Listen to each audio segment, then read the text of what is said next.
நேயர்களே, இப்பொழுது நம் நாட்டில் படிக்கிற பசங்களுக்கு எல்லோருக்கும் வெளிநாட்டில் போகலாம், போய் அங்கே செட்டில் ஆகலாம், அங்கே ஏதாவது பெருசாக வேலை கிடைக்குமா, இந்த சிந்தனை ரொம்ப அதிகமாக இருக்குது.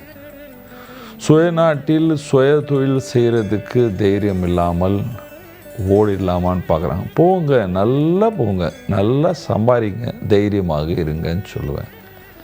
அவங்க சாய்ஸ் தான், உங்கள் சாய்ஸ் தான். ஆனால் போயிட்டு அங்கேருந்து சம்பாரித்து மீண்டும் நம்ம நாட்டுக்கு வாங்க, நம்ம நாட்டுக்கு சேவை செய்யுங்க. ஏன் போக முடியவில்லை? நான் பல முயற்சி செய்தும் நான் வெளிநாட்டுக்கு செல்ல முடியாமல் நிலைமை இருக்கின்றது. இதுக்கும் வாஸ்துவுக்கும் சம்பந்தம் இருக்கின்றதா? கண்டிப்பாக இருக்குது.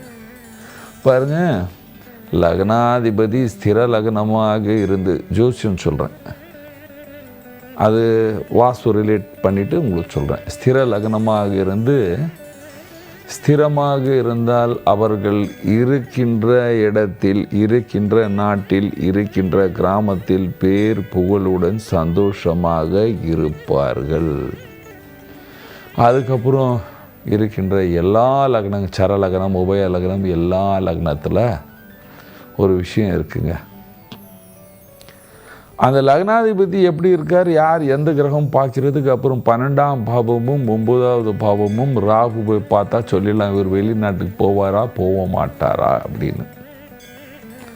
அதே நேரத்தில் 9வது பாவத்தில் கிரகமும் அதோடைய தசையும் பார்க்க வேண்டும். ஆனால் வாஸ்து என்ன சொல்லுகிறது, இவர் எங்கப்பா படுக்கிறாரு, அதுதான் பெரிய விஷயம்.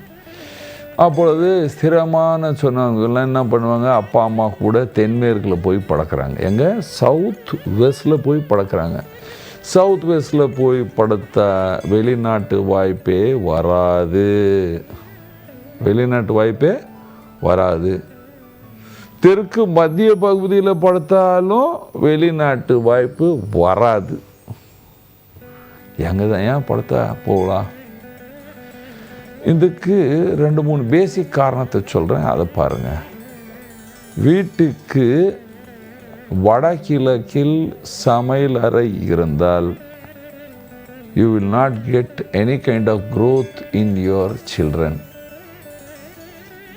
அதாவது உங்கள் பசங்களுக்கு growth வர்றதுக்கு வாய்ப்பே கம்மியாகிவிடும். ஒரு பேசிக் சேலரியிலே வாழ்வாங்க. அதனால் வீட்டுக்கு வடகிழக்கில் சமையலறை இருக்கக்கூடாது. வீட்டுக்கு மத்திய பகுதியிலையும் நார்த் சென்டர்லேயும் சமையல் இருந்தால் இதே கதி தான், growth இருக்காது. அவங்க அங்கே ஸ்திரமாக இருப்பார்கள், நஷ்டத்தை செய்வார்கள். வெளிநாட்டுக்கு போக வேண்டும் என்றால் உங்களுடைய கிச்சன் நார்த் வெஸ்ட்டில் இருந்தால் ரொம்ப நல்லது. இல்லைன்னா தென்கிழக்கில் இருக்கலாம். தென்கிழக்கில் இருந்தால் உங்கள் மகள் யார் யார் படிக்கிறாங்களோ, யார் யார் வெளியூருக்கு போகலாம் என்று நினைக்கிறார்களோ அவர்கள் வடமேற்கு திசையில் மத்திய பகுதியில் மேற்கு திசையில் தலை வைத்து படுக்க வேண்டும். என்னது? வடமேற்கு ரூமு, அதில் மத்திய பகுதி, அதில் மேற்கில் தலை வைத்து படுக்க வேண்டும். இந்த மாதிரி படுக்கும் பொழுது இவருடைய ஜாதகத்தில் மூவிங் பிளானட் இந்த 12th ஹவுஸ், அதாவது தசா நடக்கிற கிரக தசா, அந்த கிரகத்தின் அதிபதி 12ஆம் பாவத்தில் அல்லது 9வது பாவத்தில் இருந்தால், கோச்சார குரு 9வது பாவத்தில் 12ஆம் பாவத்தில் வரும் பொழுது இவருக்கு கண்டிப்பாக வெளியே போகிறதுக்கு வாய்ப்புகள் உருவாகும். அப்போது எவ்வளோ நாள் இருப்பார், அதெல்லாம் அது ஜாதகம் தான், வாஸ்து கிடையாது. வாஸ்து என்ன சொல்லுகிறது, நார்த் வெஸ்டில் படுக்கணும், மத்திய பகுதியில் படுக்கணும், மேற்கில் தலை வைத்து படுக்க வேண்டும், கிழக்கில் கால் இருக்கணும். அப்போது உங்களுக்கு வெளிநாட்டு போகிறதுக்கு வாய்ப்பு கண்டிப்பாக கிடைக்கும். நீங்கள் வீட்டின் தென்கிழக்கில் படுத்தால், இப்போ வடமேற்கில் ரூம் வடமேற்கில் கிச்சன் இருக்குது, ஆனால் தென்கிழக்கில் ரூம் இருக்குது. தென்கிழக்கில் ரூமில் நீங்கள் படுத்தீங்கன்னா நீங்கள் உங்கள் அப்பா அம்மாவை ரொம்ப லேசிப்பீங்க. அதனால் பெரிய பெரிய சான்ஸை விட்டுடுவீங்க. வேண்டாம், போகக்கூடாது, அப்புறம் பார்த்துக்கலாம் அப்படின்னு அதெல்லாம் விட்டுடுவீர்கள், போக மாட்டீர்கள். அம்மாவுடைய பாசம் அதிகமாக இருக்கும். கொஞ்ச நேரத்தில் சொல்லுவேன், தைரியமும் கம்மியாகிடும். வேண்டாமா, நம்ம சந்தோஷமாக இருக்குங்க, எதுக்கு நம்ம வெளியே போகிறது, அந்த மாதிரி கூட மனசு இருந்து கொண்டே இருக்கும். அதனால் அப்போ அம்மா எல்லோருக்கும் சொல்கிறேன், உங்கள் பசங்களை நீங்கள் வெளியே அனுப்பணும் என்று பார்க்கும் பொழுது எப்பொழுதுமே அதிகமாக தடைகள் வரும் பொழுது நீங்கள் ஃபஸ்ட்டு கவனிக்க வேண்டிய சில விஷயங்கள். வீட்டுடைய பிரதான வாசல் நீச்ச வாசலாக இருக்கக்கூடாது. வீட்டுக்கு வடகிழக்கில் சமையலறை இருக்கக்கூடாது. வீட்டின் வடக்கு மத்திய